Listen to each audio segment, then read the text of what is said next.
తులసి దళాలను తెంపే ముందు ఈ జాగ్రత్తలు తప్పకుండా తీసుకోండి. తులసి దళాలను కోయడానికి శాస్త్రంలో అనేక నియమాలు ఉన్నాయి. వాటిని నిర్లక్ష్యం చేస్తే ఆ ఇంట్లో పేదరికం ఉంటుంది, లక్ష్మీదేవి స్థిరంగా ఉండదు.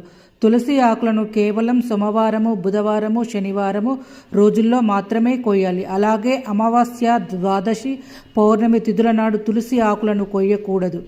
శ్రవణ నక్షత్రం ఉన్న రోజు కూడా కోయవద్దు. అలాగే తులసి ఆకులను కేవలం మధ్యాహ్నం మాత్రమే కోయాలి. స్నానం చేసిన తర్వాతే కోయాలి. చెప్పులు వేసుకొని కోయకూడదు.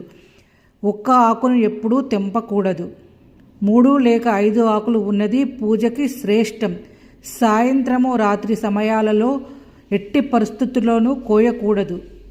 ఒకవేళ తప్పనిసరి పరిస్థితుల్లో కోయాల్సి వస్తే విష్ణుమూర్తిని స్మరించుకుంటూ కోయవచ్చు. ఈ ఇన్ఫర్మేషన్ని మీ ఫ్రెండ్స్కి, బంధువులకి షేర్ చేయండి.